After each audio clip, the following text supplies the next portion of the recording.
Choisis la pilule bleue et tout s'arrête. Après, tu pourras faire de beaux rêves et penser ce que tu veux. Quelle bonne idée de venir vous joindre à nous. C'est vous qui allez créer le monde du rêve. Faut parfois savoir courir avant de savoir marcher. Bien sûr, car il faut se perdre pour trouver ce qui est introuvable. Une vraie réussite, j'ai dépensé sans compter. Je veux apprendre tout sur tout. Voilà ce qui va se passer. Choisis la pilule rouge, tu restes au pays des merveilles. Et on descend avec le lapin blanc au fond du gouffre. Bonjour à toutes et à tous et bienvenue dans Pilule Rouge, l'émission dans laquelle on parcourt le pays imaginaire de la science-fiction pour en explorer le côté scientifique. Dans cette émission, on s'intéresse à une notion développée dans vos œuvres de science-fiction préférées, et on essaye de confronter ces idées à la réalité et à notre société actuelle. Et aujourd'hui, direction le plus étrange des laboratoires ultra secrets, où de curieuses expériences sont réalisées et où résonnent les hurlements de douleur des malheureux cobayes défigurés. Frankenstein, Resident Evil, La Mouche, vous avez certainement en tête des œuvres cauchemardesques dans lesquelles des savants fous se prennent pour Dieu en croyant contrôler les lois de la génétique. Alors, la science-fiction parvient-elle à représenter fidèlement la complexité d'une telle discipline? C'est ce que nous allons voir dans ce triple épisode de Pilule Rouge consacré à la génétique. Car oui, pour traiter ce vaste sujet, nous avons choisi de séparer cet épisode en trois parties, que vous pourrez écouter indépendamment. Pour échanger sur ce thème, je suis en compagnie de 3 mystérieux étudiants et étudiantes en sciences qui apporteront quelques éclairages scientifiques sur les œuvres que nous allons traiter. Je vous laisse vous présenter et surtout nous dire, c'est quoi votre relation à la SF en tant qu'étudiant en sciences? Est-ce que vous en consommez?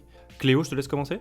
Oui, bonjour, merci Noé pour cette introduction. Donc moi, je suis Cléo Moury, je suis étudiante en Master 2 de Biologie Santé à Clermont-Ferrand et je suis en train de réaliser mon dernier stage pour finir mes études. En ce qui concerne la SF, moi je suis très friande de films, je regarde plein de genres différents et notamment de la SF et du fantastique. Très bien, merci beaucoup. Ismaël, à toi. Moi je suis Ismaël, un étudiant en L1 sciences du vivant à Grenoble.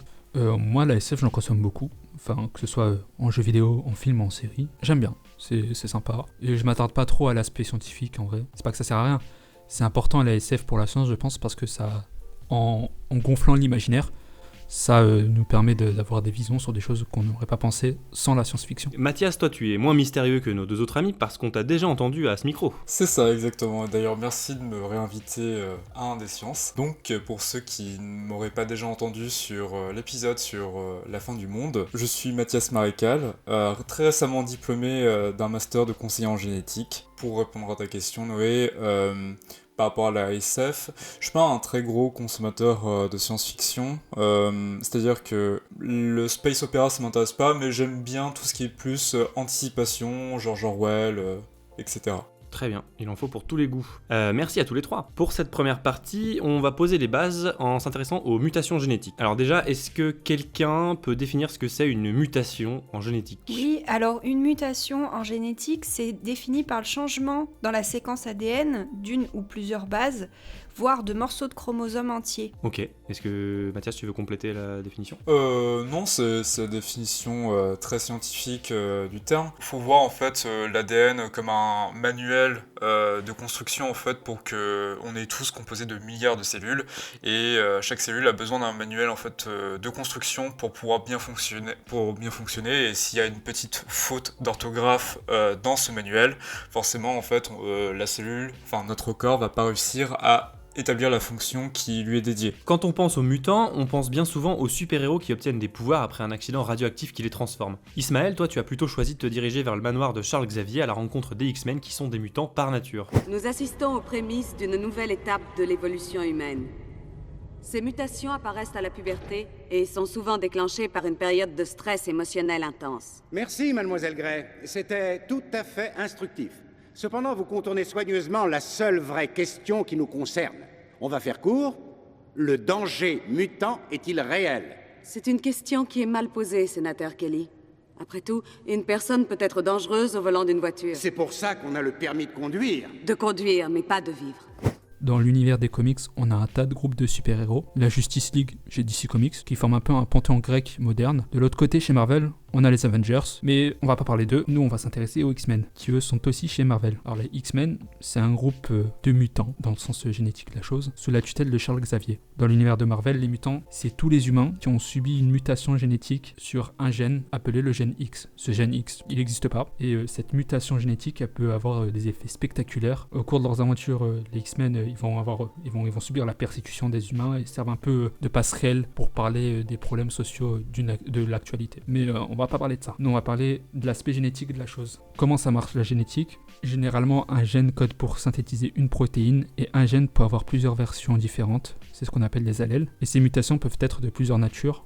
Soit elles modifient l'expression du gène, c'est-à-dire qu'il va soit trop s'exprimer, soit moins s'exprimer. Soit elles l'annulent complètement, c'est-à-dire qu'il va pas du tout s'exprimer. Ou soit ça change rien, c'est-à-dire qu'il va s'exprimer de la même manière. Il y a donc certaines mutations assez simples qui sont plus ou moins plausibles, du style les mutations qui font changer la couleur de peau, qui est présente par exemple chez Mystique et le Diablotin dont j'ai oublié le nom. Nightcrawler, ouais. Je sais pas si un être humain peut avoir la peau bleue, mais imaginons qu'il existe une protéine qui permet d'avoir la peau bleue parce que c'est un pigment bleu, pourquoi pas, mais bizarre. En dehors du problème de réalisme de ces mutations, il y a un autre problème. Un gène, ça code pour un seul caractère. Pourquoi est-ce qu'on a des pouvoirs qui sont de plusieurs natures différentes ? C'est-à-dire que par exemple Magneto, il contrôle le magnétisme entre autres, et son fils Quicksilver, il peut aller super vite. Logiquement, ça doit être le même gène, mais pourquoi est-ce que c'est pas la même mutation ? En sortant de cette famille, par exemple Logan Wolverine, lui son pouvoir c'est d'avoir des griffes en os, et c'est le même gène toujours qui est muté. Pourquoi est-ce que toutes ces mutations donnent des résultats différents ?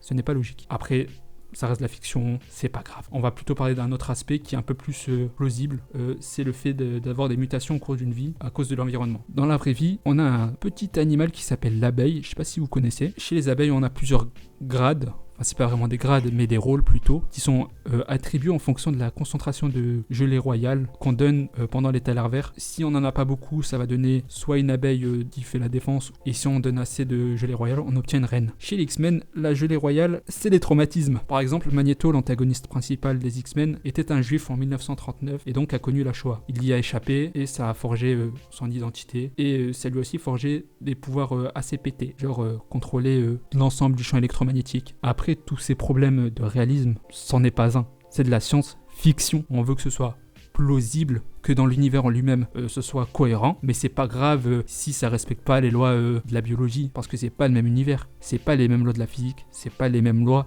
de la génétique. Donc est-ce que c'est vraiment utile de mettre notre vision des choses sur la chose, surtout quand on a un résultat qui est plutôt cool, parce que les X-Men c'est sympa, ça nous permet de parler de plein de sujets et de faire des parallèles peuvent être très utiles et très importants parfois. Mesdames et messieurs, la vérité, la voici. Les mutants sont une réalité. Et ils sont parmi vous. Merci beaucoup Ismaël pour cette chronique. Dans l'univers Marvel, les mutants sont définis comme une espèce à part de l'espèce humaine qui est appelée Homo superior. Donc certains mutants comme Magneto dont tu as parlé, l'antagoniste principal des X-Men, considèrent les mutants comme la prochaine étape de l'évolution humaine et donc ils sont supérieurs aux Homo sapiens. On l'a dit, dans X-Men, une mutation génétique ça donne des super pouvoirs. Donc c'est un gène qui s'exprime en fait. La première question que j'ai envie de vous poser c'est est-ce que toutes les mutations s'expriment et entraînent forcément des changements ? Non, donc chez l'homme on a beaucoup de mutations qui font qu'on soit nés tous différents, et on a aussi des mutations qui ne s'expriment pas et qui pourtant nous rendent aussi différents les uns des autres, notamment dans des régions de l'ADN qui ne sont pas des gènes, donc qui ne vont pas entraîner de changements physiques chez l'individu. C'est ça, il faut garder à l'esprit qu'on est tous porteurs de milliers de ce qu'on appelle de mutations, qui contribuent juste en fait au fait qu'on soit différents les uns des autres. Si on n'a pas tous le même visage, les mêmes couleurs de yeux, de cheveux, etc., c'est grâce à ces mutations qui sont pas graves pour la santé, mais qui nous permettent d'être différents. Ok, donc je suis un mutant, vous êtes des mutants, nous sommes tous des mutants. C'est ça l'idée. C'est ça. Après, le terme mutant, il est assez connoté au final, à cause de la science-fiction, entre guillemets. En médical, on finit plus par adopter le terme de variant, de variation génétique, pour justement en fait se détacher de ce côté-là de la science-fiction. Donc si les X-Men existaient dans notre monde, ils seraient appelés les variants et pas les mutants, par les scientifiques en tout cas. Ok, donc comme l'a dit Ismaël, dans X-Men, c'est la mutation d'un gène qui s'appelle le gène X d'où les X-Men, c'est super malin, qui aboutit à l'ensemble des super pouvoirs qu'on peut observer chez ces personnages. Est-ce que la mutation d'un seul gène, ça peut entraîner un changement physique aussi spectaculaire, donc pas forcément à ce niveau-là, mais comme les rayons laser, les ailes dans le dos, la peau bleue Le problème, en fait, il peut y avoir des changements physiques très importants, mais on rentre plus dans le côté pathologique, c'est-à-dire d'avoir un syndrome polymalformatif, par exemple une grosse scoliose, une tête avec des malformations osseuses, etc. en fait. Oui, et puis il faut pas oublier que, contrairement aux X-Men, beaucoup de traits de caractère sont codés par plusieurs gènes. Et donc une seule mutation dans un gène ne va pas forcément entraîner forcément une différence dans ce trait de caractère. Et ça pose aussi problème d'un point de vue hérédité, comme l'a vu Ismaël, où on a un personnage qui a un pouvoir A et son fils qui est censé avoir hérité de lui ou de la moitié et qui n'a pas du tout le même pouvoir. En tous les cas, la modification d'un seul gène ne peut pas aboutir à des choses aussi différentes. C'est ça l'idée, quoi. Question un petit peu anticipation. Est-ce qu'un jour, des mutations de notre génome, ça peut aboutir à une nouvelle espèce humaine encore inconnue ? Est-ce que le Homo supérieur des X-Men est en train d'arriver ? Et si oui, qu'est-ce qu'on sait là-dessus ? Alors, l'évolution, c'est pas du tout mon domaine d'expertise de base, mais c'est quand même un processus qui est très lent, qui va prendre des dizaines de milliers ou voire des centaines de milliers d'années à se mettre en place, qui est aussi lié à parfois des éloignements géographiques des populations. Et je pense que dans notre société actuelle, avec les brassages qu'on a, on est encore très loin d'avoir une nouvelle espèce d'humain qui pourrait se créer. On n'a pas moyen d'observer déjà des changements qui pourraient nous amener à penser que l'espèce est en train de changer, quoi. Alors, quand on compare ce qu'on appelle le génome, c'est-à-dire toute notre quantité d'ADN, à celle des animaux comme le chimpanzé, etc., et qu'on la compare en fait en fonction des différentes ethnies dans le monde, on se rend compte qu'il y a des ethnies qui sont plus éloignées du primate que d'autres. Et typiquement en fait, les ethnies européennes sont plus proches des primates que sont les ethnies africaines qu'on pense du coup plus évoluées. D'accord, donc on n'est pas du tout, on n'a pas trop moyen d'observer si c'est en train d'arriver. Les pouvoirs des mutants dont on a parlé, ils se révèlent souvent à la fin de l'enfance ou à l'adolescence, ce qu'on voit dans les comics et dans les films, souvent suite à un événement traumatisant. Donc ça veut dire que le gène mutant s'exprime d'un coup, après avoir été en sommeil pendant des années. Est-ce que ça existe, ça, que l'environnement il ait un impact sur le génome, comme l'a dit Ismaël d'ailleurs, que d'un coup, pouf, on a un gène qui s'exprime? Comment ça marche en fait, ça? En fait, il faut voir les gènes de notre ADN comme une partition de musique. C'est-à-dire que la partition de musique, on l'a telle qu'elle, qui nous donne le rythme, les notes à avoir. Et ensuite, vous avez tout ce qui va être autour, comment vous allez jouer votre partition, qui est ce qu'on appelle l'épigénétique, c'est-à-dire tout ce qui va être autour, donc l'environnement, comment l'environnement en fait va agir sur l'expression de nos gènes. Et pour reprendre ma métaphore avec la partition de musique, il faut imaginer que vous pouvez avoir différents tempos pour une musique, la jouer plus ou moins rapidement, ou alors plus doux pour faire une cover un peu tranquille, un peu plus chill. Et c'est ça l'épigénétique en fait, c'est comment vous allez altérer votre partition, elle va rester la même, mais elle va pas forcément être exprimée de la même façon. Ok, c'est très poétique. Est-ce que tu voulais compléter, Cléo ? Oui, l'épigénétique, c'est vraiment ce qui permet... moi, j'aurais repris ta métaphore du manuel que tu as pris au début, comme des petites post-it qu'on aurait rajouté sur le manuel pour dire « Ah bah ici, c'est particulièrement intéressant » ou « À cet endroit-là, on s'en fout un petit peu plus ». Et donc oui, l'environnement peut vraiment impacter tout ce qui est expression des gènes.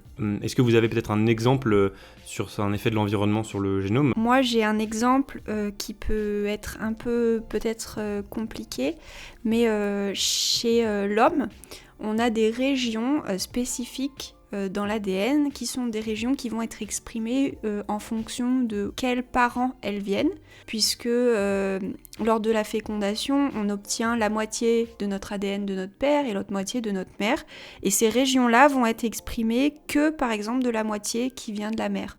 Et donc c'est ce qu'on appelle des régions à empreinte parentale. Et c'est, pour compléter, c'est Enfin, ça peut donner certains problèmes génétiques si on hérite.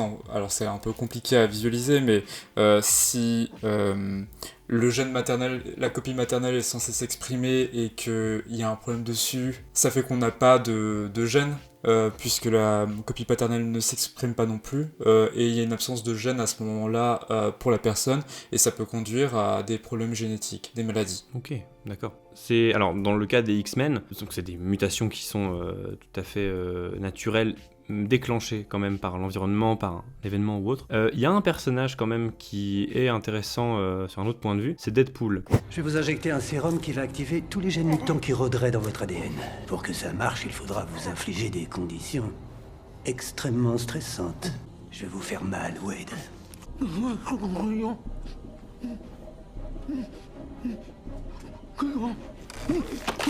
Merci beaucoup. Merci beaucoup. T'as un truc tout vert entre les dents. Amusez-vous, ouais. Une des choses qui ne survivent jamais ici, c'est l'humour. On va voir ça. Deadpool, donc si vous connaissez un petit peu, si vous vous rappelez bien, alors dans les comics, mais dans le premier film qui a plus à parler de lui, Deadpool n'est pas mutant, enfin porte le gène X comme tous les personnages dans l'univers X-Men, mais n'est pas mutant de base en fait. Sa mutation, elle a été déclenchée volontairement par des scientifiques qui voulaient faire des expériences sur lui, surtout sur lui vu qu'il était désespéré à cause d'un cancer généralisé, il avait plus rien à perdre. Mais donc voilà, sa mutation elle a été déclenchée en l'exposant à des stress monstres, en l'amenant proche de la mort, etc., en l'exposant à une douleur intense. Ce cas-là de déclenchement, j'allais dire de mutation induite, mais c'est plutôt l'expression induite d'un gène. Est-ce que vous savez si on peut faire ça ? Alors, je ne sais pas si ça répond forcément à la question, mais forcément l'exposition à certains toxiques, ça induit des erreurs dans la réparation de notre ADN. Nos cellules se divisent pour, par exemple, si vous vous grattez la peau, voilà, faut bien renouveler le tissu.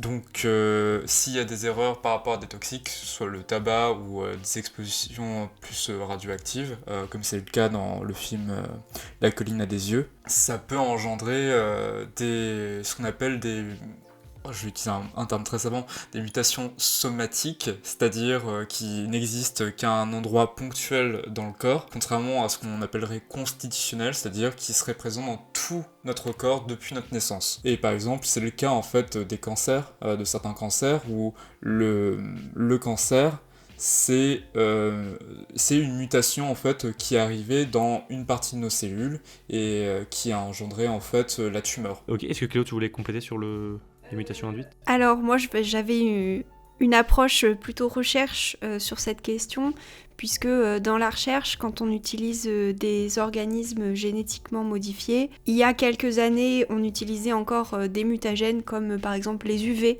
pour générer des mutations.